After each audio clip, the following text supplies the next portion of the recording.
We as humans live at a time in which our lives aren't really in any sort of perpetual danger. Doctors around the world vaccinate us from some of the deadliest diseases we've ever known, while our homes protect us from storms and humans with malicious intent. Compared to that of our hunter-gatherer ancestors who had to worry about being food for a much larger, stronger, faster carnivore. You're supposed to lock the door. As cutthroat as it sounds, it wasn't all bad. Humans did have one distinct advantage, and that was our intelligence. Through evolution, we learned what situations to best avoid, especially those that cause us to feel a sense of paranoia. These feelings could even be felt when you're playing a video game, and if the video game is good enough, it'll immerse you to the point where you're able to feel fear, anxiety, or the main topic of this video, paranoia.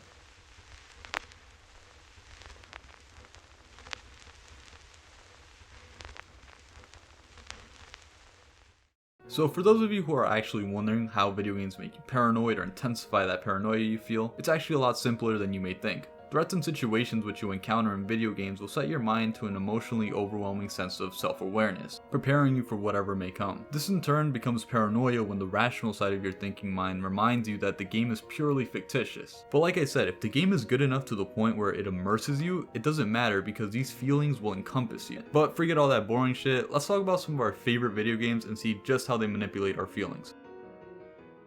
In video games like Amnesia, the developers take full advantage of the perfectly eerie setting. The game wakes you up unsure of what's going on around you, and as you venture through the first levels of the castle, you don't encounter any immediate threats. Instead, the developers take advantage of the game's gritty color palette and unsettling sound effects to keep the player on his toes. Simple, but effective. Even though at the beginning of the game you'll rarely see any monsters, you always feel as if you're at a moment away from an intense encounter. Hi Mom, so I got my ticket home from Europe. I get back on June 6th, but it's a really late flight because that was the cheapest, so it gets in at midnight. But don't worry, I'll get a shuttle from the airport so you don't have to pick me up. Like really seriously, you don't have to. Okay, so love you, see you soon, bye.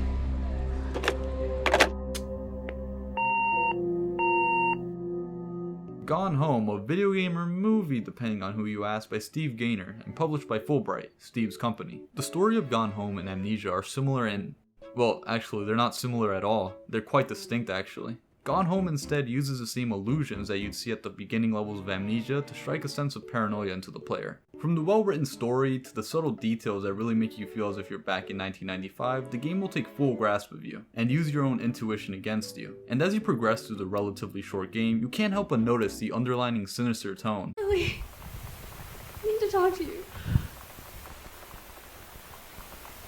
Please be there.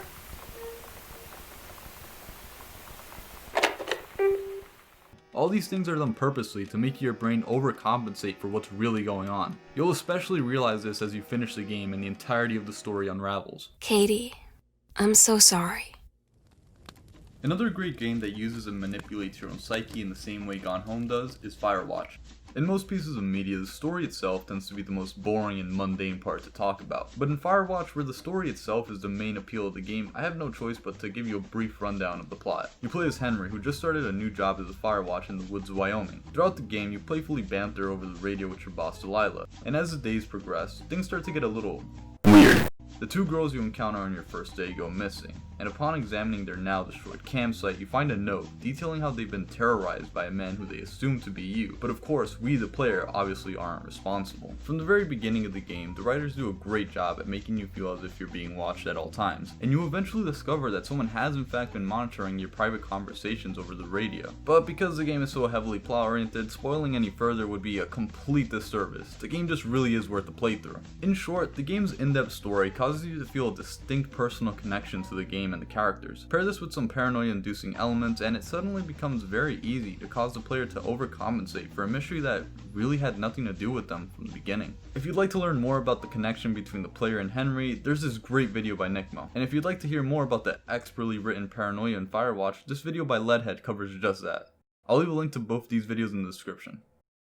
So far, all the games we've taken a look at use their linear plot as well as visual and audio designs to mess with the player, but more importantly, they use your own mind against you. But what about the type of paranoia induced not by a captivating story, but by being forced into a vulnerable, isolated, high-stress situation? The type you'd face in a solo game of Killing Floor or COD Zombies. Games which set you in gritty, dull maps where you're being constantly overwhelmed by the endless waves of zombies. I think a good blend of both these styles can be found in Bioshock's Fort Frolic, a level which not only causes you to lose contact with both Andrew Ryan and Atlas, but also your bathysphere gets hijacked, leaving you on your own with no escape. The level consists of a shopping mall area, governed by one of the strangest people in Rapture. As you explore the mall, you'll notice that this place is littered with these strange statues.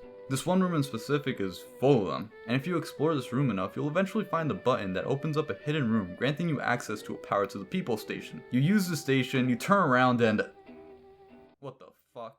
Now, for the rest of the level, you'll be stalked and attacked by these plaster splicers. They spawn in static poses in places you've already cleared, and unlike every other splicer in the game, these things don't even make noise, which will have you looking over your shoulder for the rest of the level. A perfect blend of atmosphere and story, as well as the fear and paranoia caused by being in an isolated, high-stress situation.